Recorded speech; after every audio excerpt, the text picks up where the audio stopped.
I'm 57 years old now, but this is a memory that just never goes away, never fades. In 1986, I stopped in Topeka, KS. It was on my way back from working in Yellowstone National Park for the summer. My friend had also just graduated from high school a few years before and had moved to Topeka with his parents. I stayed about a week. His parents invited me to stay an extra day for their family reunion before I headed back home. And we drove out into the country for their family reunion in this old beater car and spent all day with his extended family. In the late afternoon, we made our way back in his old beater car with the broken gas gauge. We ran out of gas, and he said that we were probably 6 to 7 miles from the nearest gas station, pre-cell phone. We were trying to figure out what to do when suddenly a van with no windows pulls over and asks us if we need help. When you're young, you think that these things just miraculously happen for you, right? When you're older, you know a bit better. We tell him, though, that we ran out of gas. A friendly enough man offers to take us to the nearest gas station, so we get into the van to discover that there are a total of 3 men in the vehicle. There are no seats in the back. We're just sitting on the floor of what appears to be a work-type, beat-up old model white van when we clearly hear the men discussing doing us harm. The driver says that he knows a good place to go. The other man in the passenger seat, now eyeing me, agrees that he's in and nods approval. Only one man sitting near us says that he's not in and doesn't want to be involved in this at all. That he's got a baby now and he's not cool with this. That he doesn't want any part of it. The driver in the passenger seat rider said something under their breaths that I couldn't hear. There was an angry silence while the driver thought this over, and in my mind I just prayed one word: help. My mind felt like I was stuttering thoughts. Part of me was in denial, another part was in shock. Fear hadn't even set in yet, to be honest, just like a jolt to the system of unreal horror happening to someone else, because an hour ago I was completely safe without a care in the world. And now, the absurd idea of someone doing something to me. And yes, I was acutely aware that sexual assault and murder was on the cards here, and leaving us somewhere nobody would find us. Those things were flipping through my mind. And have you ever been to Kansas? Lots of lonely, God-forsaken, desolate roads to pretty much nowhere out there. If, at this point, the third guy changed his mind or simply said just let him out first, I wouldn't be sharing this with you right now. They stopped talking to each other eventually, and they'd never spoken to us at all from the moment that we entered the van. My friend and I didn't speak to each other at all, too. We barely looked at each other. We were just afraid, I think. I could hear the clanging rattle-trap van's noises and the tires on the road. I saw my friend flexing as if to warn that he would fight to defend himself, while they were discussing where they would take us. And everything just felt so, I don't know, surreal. But the guy in the back, that guy said no. And just like that, the driver pulled over and the guy in the back opened up the side door and let us out, and it was over. The air smelt fragile and tainted somehow, though. The ground looked different, like I couldn't quite trust it. My friend looked as shaken as I felt, and we had just survived a close encounter with shark-like predators, the blackest of evil. I looked at the gas station in the late afternoon waning sunset just before dark. That gas station had transformed itself into a beacon of shining light now, a safe haven of shelter and safety, and I knew once we got into that gas station that there was no way that I would walk back to that car. The white van with no windows pulling away from us felt surreal, I suppose, like looking at it might give it power to suck us up into the vacuum of ill intent that it had. Today, I can still see that van pulling away, a sort of mirage from a nightmare that it crossed over into my waking reality.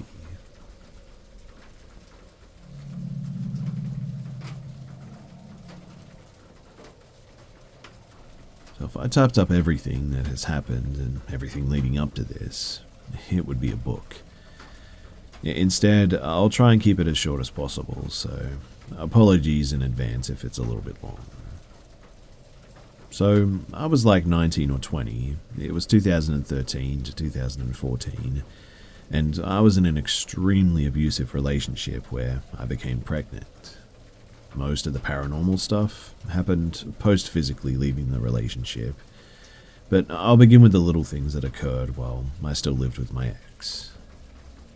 So we lived in a basement apartment in New York, and on my nights while we watched TV in bed, the bare light bulb hanging from the ceiling in the bathroom would fade on and off by itself, almost with intention. My gut told me too that something was trying to get my attention. I stared at it, and every time that I would look away, it would happen again. No one was pulling the chain, mind you, to turn it on or off or anything. It was bizarre, but someone brushed this off, right? Well, another night, in the storage room next to our bedroom that nobody ever entered, mysteriously a stool dropped hard to the ground. It startled us, but again, we just sort of dismissed it. My ex was weird about always having music playing while we slept, and for some reason, I didn't think too much of it, and I sleep very well, so I didn't mind the noise. One night, though, out of nowhere, the radio volume went full blast as we slept without anyone touching it. Again, something most would brush off, but it was a little bit weird. Something curious I'll add to is that early on in the relationship, during the honeymoon phase, when everything was bunnies and rainbows, I would sometimes catch my ex staring at me with a very sort of intense gaze that gave me predator sort of prey vibes. I asked him, laughing once, what was wrong with his eyes, because while his eyes were already dark, it seemed like they had intensified right in front of me. But it was also late, so I just dismissed this as my mind playing tricks. In hindsight, though, he reacted too relaxed to what I had said. But he was off in general, so I didn't press him. But now to the heavier stuff. So, the very night that I escaped my ex, a horror movie in itself, my cousin let me stay in an apartment that she was temporarily staying at. She lived high up in a brick apartment building, had no pets, lived with her husband and toddler, and I slept in her son's room that night with the door and the window shut. It was a pretty empty room, just a crib, my twin mattress on the floor and a table. I was of course very depressed and afraid that night, but in the early morning hours, while laying on my back staring at the ceiling, I felt something on my upper left thigh, and out of the corner of my eye I saw what seemed like a small, dark, cat-like in its movement creature. I froze, but I was able to move, but it just sort of curled up on my thigh, stared at me a bit, and then just gracefully leapt off. I didn't look at it. I was in just too much shock, I think. But when I did look over that way, it was gone. I got up like normal and was going through way too much emotionally to even discuss this with my cousin, who was a busy person getting ready for work anyway. But fast forward, and I've now moved back to my parents' home in Florida. Anxiety and depression is at an all-time high, but I have to push through, right? I had about 1 month to get healthy for my due date, and I was very much going through it. The worst time of my life, in fact, I think. Being harassed from afar by my ex daily, terrible threats, coming to terms with my failed relationship, the abuse I endured, etc. I isolated myself to fear and depression mostly. And this is when things got really weird. I was so afraid of my ex coming down to Florida, breaking into my house and harming me, that I would sleep in my mother's bed while she watched TV for the remainder of my pregnancy. She later on told me that on my nights that she'd look over at the bedroom door as I slept and saw a shadowy figure, the silhouette of a person that seemed like it was facing or watching me sleep. She also said that she would see it peering over the empty crib. My son wasn't born yet. She kept this from me for my mental health until later on, but after giving birth I was still very much depressed, but I was taking care of my son as best as I could. I was going to therapy and stuff too, and I was constantly fighting with my family. One night, too, I let my PTSD get the best of me and had a very big fight with my family members, and I ended up sleeping in jail overnight. Turns out, while I was in jail that night, my father, who had nothing to do with the fight, experienced the same exact cat creature encounter as I did, down to every last detail that I had not told him. He claims that he was in bed and felt something scurrying in the room. Then he felt something on his left thigh, looking out of the corner of his eye and stuff, and I had not told him any of this, mind you. Now, one day, we were talking about my ex and all the strange things happening with two guests in my living room. My mother had a small religious altar with 2 candles in it. They were lit. They were really sturdy candle holders too that she had had for like forever. When suddenly, as we were speaking of a dark topic, one of them just spontaneously burst. Glass broken in place and it just went everywhere, and my guests were spooked and so were we. I think it's important to note that the house that I was living in, I had lived in for like over 14-ish years of my life at this point, so it's not like the house itself was haunted. This was all very new to me though, and it felt very much attached to me in some way. After all, it seemed to follow me, even in my cousin's apartment in a different state. I would hear knocks in threes all over my house, sometimes at my door, and my mother would tell me not to open it. Most times it would be within the house, on surfaces around me. You know how certain surfaces or materials just sort of sound different? I'll try to give an example. So, I was hanging up my son's baby clothes on a drying rack with my headphones in. I was very focused. I take out my headphones and suddenly hear 3 knocks within the house, followed by a loud bang and my son crying. I ran to his crib down the hall and grabbed him. Didn't see anything that had fallen, but it made me feel very uneasy because of the timing. I just felt like something saw me take a headphone out at that precise moment and decided to act. We consulted our church, my therapist, etc. I tried many different things to remove whatever this was. Getting rid of items, praying, cleanses, you name it. I don't know what did it, but the combination of things seems to have worked.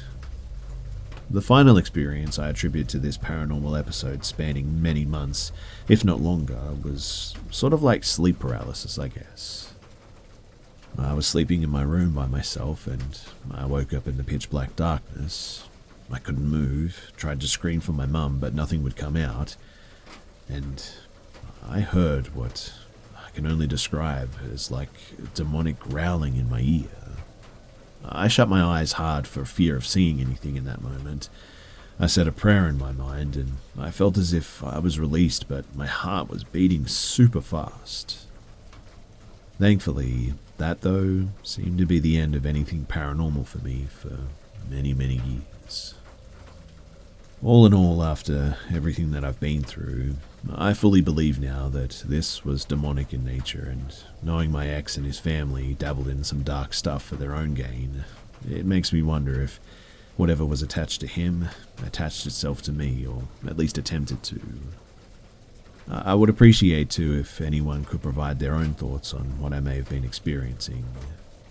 But thanks for listening. It's good to get all of this off of my chest.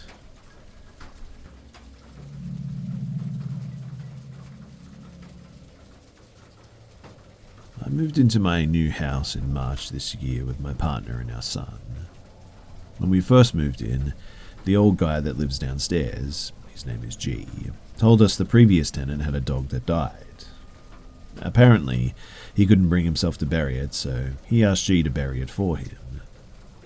He also let us know that the dog's grave was marked with slabs and kind of asked us to stay away from it. In the summer, we started digging up the garden to replant grass as the garden was full of moss. G came out and informed us that we would need planning permission from the council to dig up the garden. I checked, and this isn't true and never has been. When we got to where the slabs were for the dog's grave, we sort of dug around it a little to lift the grass, but with no intentions of moving the slabs. But my partner informed me that he had found barbed wire. To start with, We assumed it came from the wire fence at the back of the garden, as it's really close to it. My partner and his friend tried to dig up all of the barbed wire, but instead of leading to the fence, it surrounded the grave, going deeper into the ground. We had to cut it and stop digging at some point. Since then, I've spoken to the family and friends about it, and every single person has said that I should dig it up just in case it's not a dog. But what do you guys think? Should I dig up the garden? A few other things too that could possibly be red flags here is that I live in the UK and we have big outdoor bins where I live. We have like 3. G keeps his in his spare room for storage and pays another neighbour to use their bins. He also has a big white van that he keeps parked far away from the house. Once he had the van here painting parts of it black, and my sister saw a bed in the back of it too. I don't even want to know what's back there, but I'll also admit that this could be nothing. I mean, I do watch a lot of true crime and could be reading far too much into it. It truly could be just absolutely nothing, but I don't know. What do you guys think?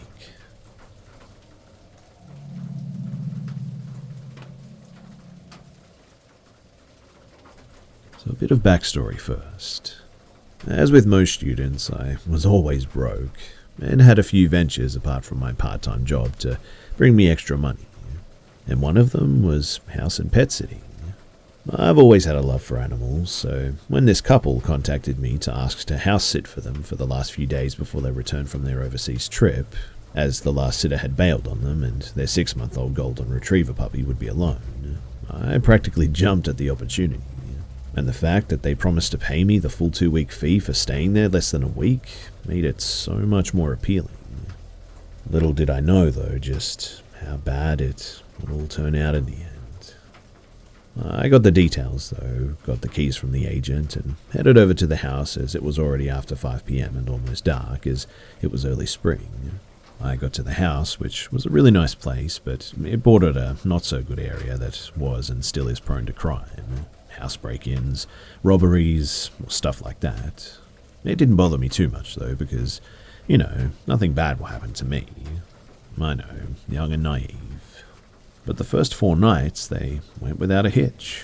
Just watching movies, jacuzzi, and just generally enjoying myself.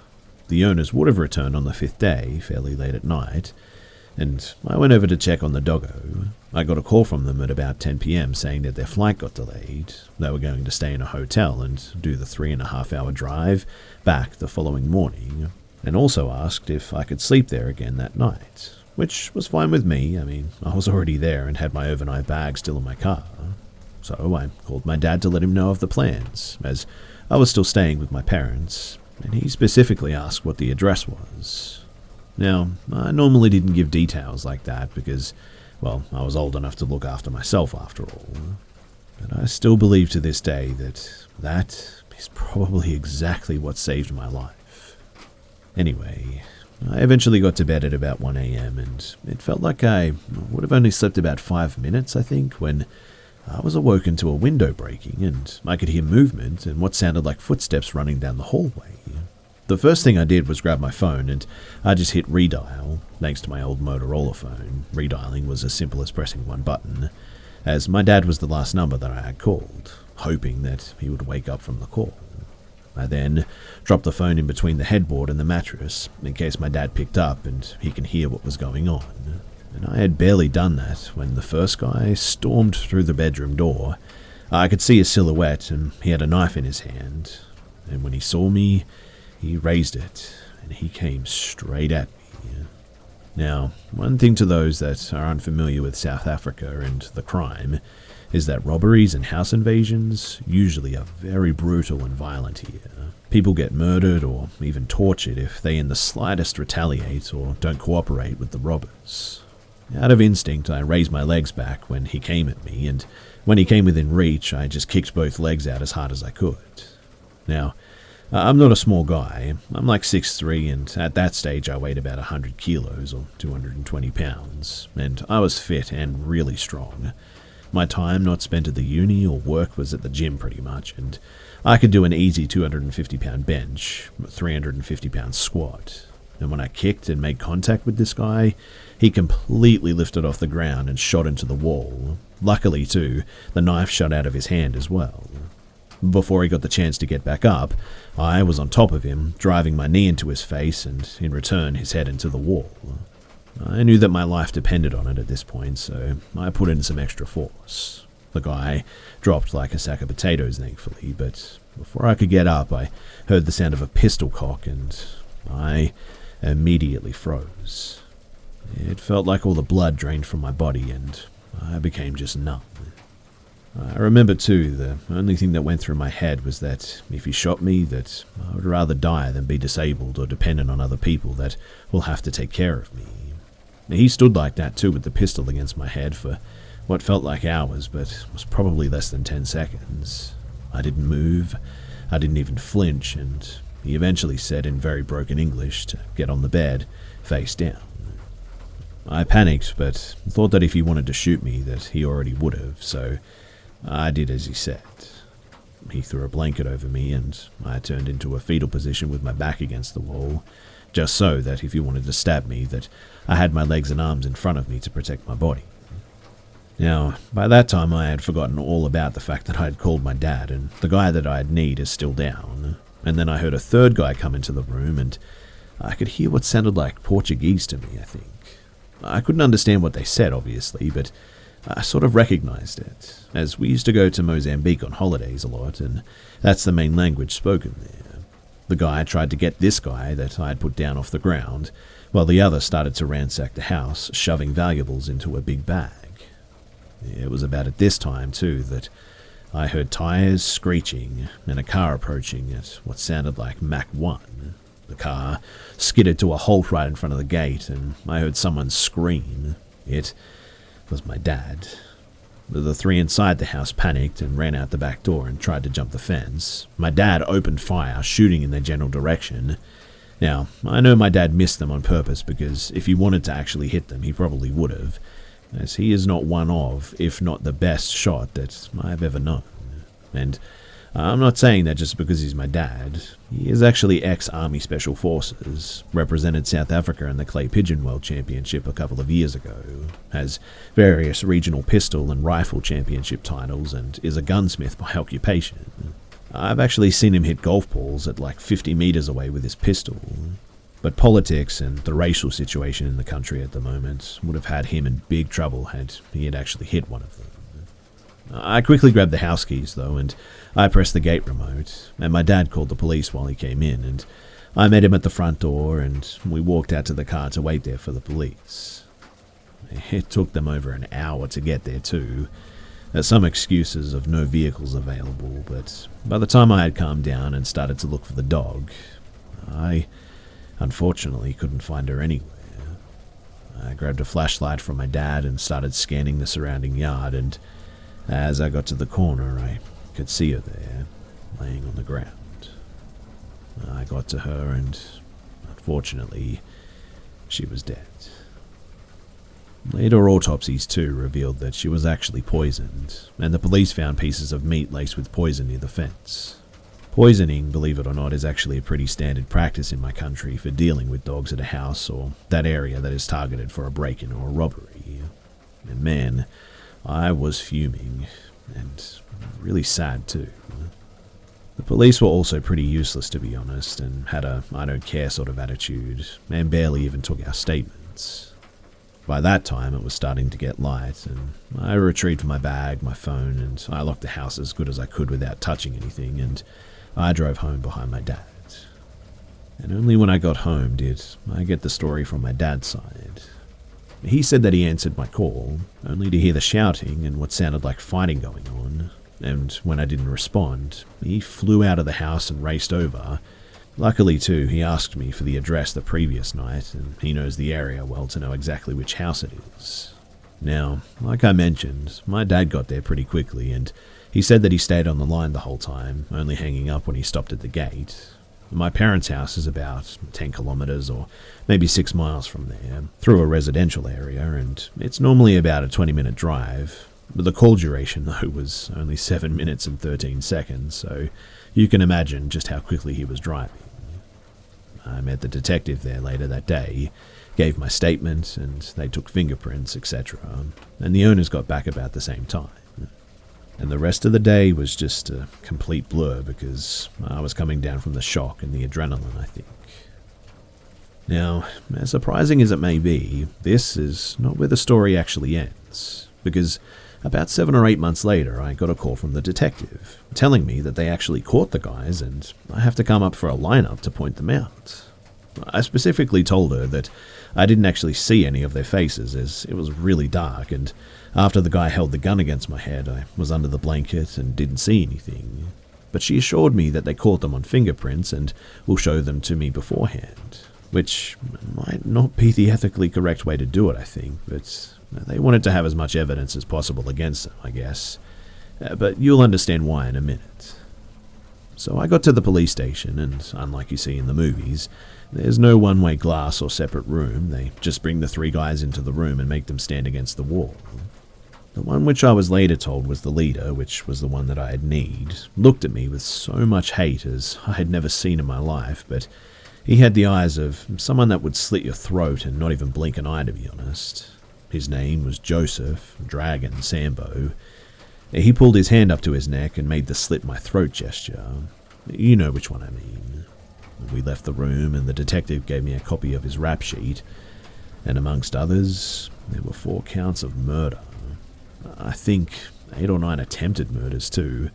Multiple assaults, aggravated assault, over 100 house break-ins and robbery, and even some rape. I obviously was very shocked, and the detective told me that had I not have taken him out first and fast that night, I would have definitely not gotten away so lightly. Now, this is also not where the story ends, because 3 days later, I get another call from the detective saying that I should be careful as he had escaped from custody and they hadn't caught him yet. I wasn't worried too much, I suppose, as the robbery wasn't actually at my house and I had changed cars, so he probably couldn't find me. Also, I had got my firearm license and I was now carrying a pistol on me like 24/7. And I didn't hear anything after that for quite a long time. In fact, it was only about 2 years later, I think, when I saw the detective in the grocery shop. We started talking about the case, and she told me that he was actually killed during a home invasion. But I guess that in the end, this whole ordeal has made me just so much more vigilant, heightened my situational awareness too, and made me a little more paranoid to double and triple check all doors and locks, etc. That's for sure. Also, thanks to my heightened situational awareness, it's allowed me to remove myself from a few potential dangerous situations in the years after this incident too, which I'm actually thankful for. But it's also robbed me of my peace of mind, which that sort of sucks, I guess, but I have since immigrated to a safer country, but I still sometimes wake up at night if I hear a noise. It's annoying, but it is what it is. Anyway, if you got this far, then thanks for listening, and stay safe out there, guys, because you just never know what might come your way.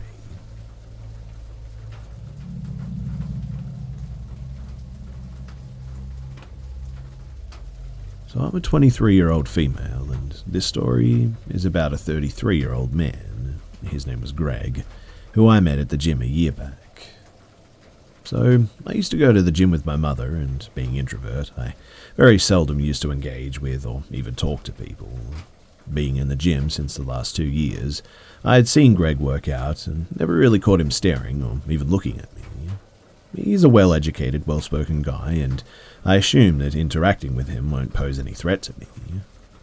But one day, Greg walks up to me at the gym and asks to add me on Facebook so he could promote some things regarding his business. I didn't think much of it, as I'm barely active on the platform anyway, and I let him add me. And slowly, our interactions grew in the gym as well as on social media.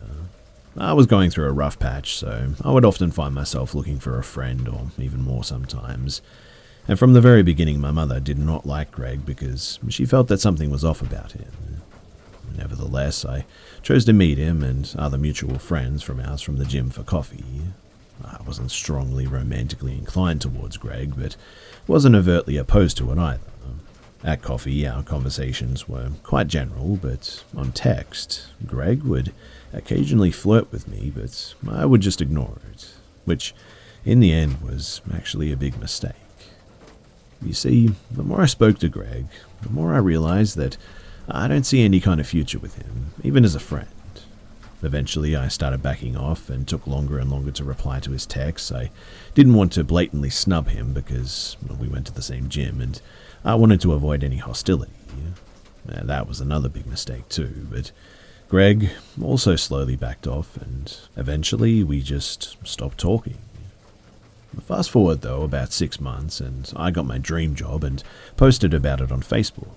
Greg congratulated me and told me that he was proud of me, and I gave him the benefit of the doubt and started replying to his texts. He again began making flirtatious remarks towards me, but this time I blatantly told him that this makes me uncomfortable and I don't want to be involved with him romantically or sexually. Subsequently, the conversation died down and we parted on cordial terms.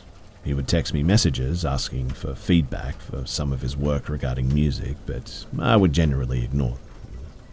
Now, in July of this year, Greg messages me asking for feedback, but with another message asking whether I would like to withdraw from his broadcast list for feedbacks.